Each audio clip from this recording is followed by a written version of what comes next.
Et salut à tous et bienvenue pour cette rétro-critique de Jumanji réalisée par Joe Johnson. Lors d'une partie de Jumanji, un jeu très ancien, le jeune Alan est propulsé sous les yeux de son amie d'enfance, Sarah, dans un étrange pays. Il ne pourra s'en échapper que lorsqu'un autre joueur reprendra la partie et le libérera sur un coup de dé. 26 ans plus tard, il retrouve le monde réel pour le coup de dé des autres jeunes joueurs et l'aventure continue. Quand j'étais petit, je sais pas pourquoi, je rêvais d'avoir un jeu comme ça. Tu lances les dés, puis voilà, t'as une quête, une aventure. Bon, ça peut paraître cinglé, parce que vivre des telles aventures comme ça, avec un tigre qui sort de nulle part, des grosses guêpes, une pluie complètement battante, des singes qui sont complètement fous, qui sortent de nulle part. C'était, pour moi, je trouvais ça rigolo. J'ai dit putain, ça doit être marrant de vivre ça, mais euh, 20 ans plus tard, je me dis quand même, j'étais assez fou, ton gamin. Non, mais sérieusement, je trouve que c'est un très bon film d'aventure. On s'éclate, on rigole. On a un Robin Williams qui, malheureusement, qui est plus là aujourd'hui. Juste formidable. L'alchimie entre les gosses, donc il y a Kristen Dunst que vous connaissez probablement avec la trilogie Spider-Man où elle faisait Mary Jane. Il y a également Bradley Pierce et puis Jonathan Hyde et Bonnie Hunt qui fait une sorte de maman qui est pas une maman enfin, dans le film mais qui joue très bien le rôle et je trouve la chimie entre les quatre personnages fonctionne vraiment bien. T'as vraiment l'impression que voilà ils font les parents protecteurs même si c'est juste bah, ils sont ensemble pour finir le jeu. Mais quel jeu. Et je trouve que même si voilà il est un peu vieilli, je trouve que c'est un très bon plaisir de revoir ce film que j'aime énormément, qui me fait beaucoup rire avec une de mes scènes préférées qui est celle-là.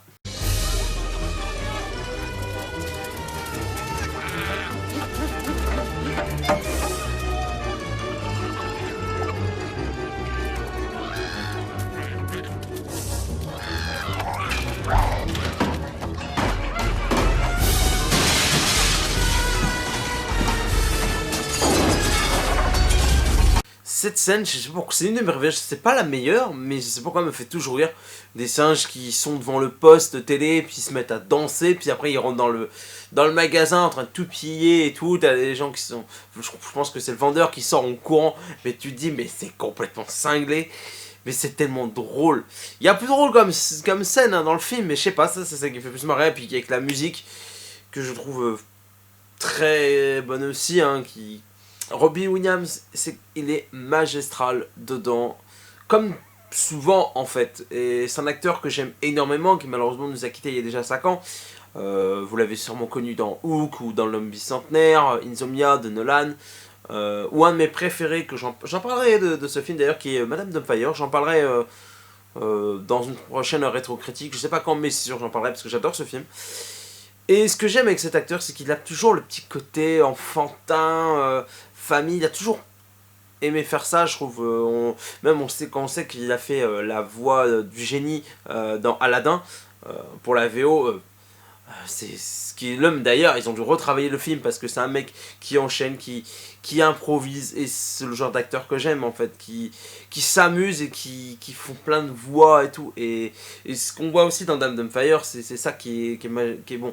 Et là, le petit côté protecteur, même si c'est pas des enfants, même si voilà, ils doivent suivre l'aventure du jeu, qu'il n'avait pas envie de finir au début parce qu'il était enfermé dedans. Et là, quand il sort grâce à un 7 ou un 8 qui le délivrera, je vais y arriver. Et là, le côté protecteur, il n'a pas le choix peut-être, mais c'est ça qui fonctionne. Et voilà, il est bon. Ensuite, on a Bonnie Hunt, que j'avais connu dans Beethoven 2, oui, enfin Beethoven 1 et 2, pardon. Que j'aimais bien gosse, mais aujourd'hui je suis pas sûr que je l'aimerais autant. Faudrait que je la revoie un jour. Mais bon.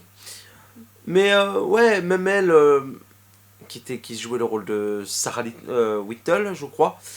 Ouais, c'est Sarah Little ou Whittle. Bon, peu importe. Et même là, qui était effrayée parce qu'elle a vu Alan se faire enfermer dans le jeu. Et niveau effets spéciaux, ça fait un peu kitsch à l'heure d'aujourd'hui, mais c'était en 95 que le film est sorti, ça reste pour moi très bon.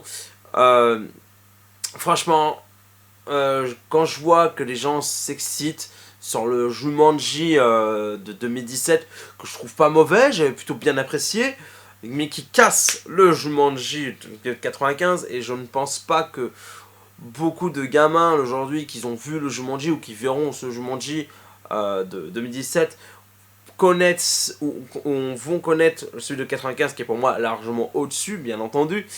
Oui, je fais un peu papilleteux peut-être, hein, mais non, mais je suis désolé, mais en termes de scénario, en termes d'acting et tout, même si j'aime bien The Rock, même si je n'ai pas détesté le deuxième Jumanji, le 2, je sais pas, c'est un reboot, remake, je sais pas. Donc, pour moi, il est largement, ce Jumanji de 95 est largement au-dessus, mais après, le concept du jeu vidéo de 2017 est bien, hein, je trouve, c'est, voilà, avec les systèmes de vie, et tout, c'est bien, c'est pas mal, je trouve l'idée elle est bonne, mais ça nique complètement le premier Jumanji. Après, ils ont appelé ça Jumanji, je pense, c'est surtout pour voilà, faire vendre, je pense, hein, parce que c'est pas une suite pour moi, c'est plus un reboot, mais voilà, ils ont voulu, et c'est pas vraiment Jumanji, parce que le Jumanji est un jeu de société, hein. Donc, que dire de plus, vous l'avez pas vu, c'est un film qu'il faut absolument voir parce que c'est drôle, parce que c'est un bon film d'aventure. Et même d'ailleurs, je vais en parler vite fait, il y avait la série animée que je regardais sur M6, c'était le samedi matin ou mercredi matin, je sais plus, quand j'avais pas école. C'est un peu l'inverse du film en fait, c'est que là c'était Peter et Judy qui allaient dans le jeu en fait. À chaque fois ils voulaient voir Alan et puis ils vivaient une aventure. C'est assez comique, mais voilà, non, chaque épisode ils rentraient dans le jeu, ils vivaient une belle aventure. C'était une série animée que j'aimais beaucoup, hein. C'est à la même époque où je regardais The Mask, il y a fait quoi d'autre, Godzilla, Men in Black. Il y a eu beaucoup de films que je trouve où ils ont fait pas mal de séries aussi. Il y avait Ace Ventura, c'est Captain Critic qui m'en avait parlé, je ne savais même pas d'ailleurs ce film-là.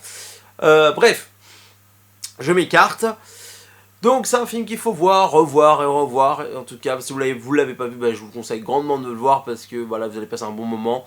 Surtout si vous aimez Robin Williams, même s'il est moins foufou là, comme dans d'autres films. Là, voilà, ça reste un personnage attachant. Et même en dehors du cinéma, je ne connais pas personne, mais je n'ai pas connu face à face. Mais on sent que c'est un mec qui a l'air généreux, quoi. Après, peut-être que c'est un con, je sais pas. Mais en tout cas, en tant qu'acteur, c'est un mec attachant et je suis triste qu'il ne soit plus là aujourd'hui, malheureusement. Mais voilà, je le verrai toujours en regardant ses films, quoi. Voilà, c'est la fin de cette petite critique. J'espère que ça vous a plu. N'hésitez pas à donner votre avis sur ce film. Parce que moi j'aime bien lire vos commentaires.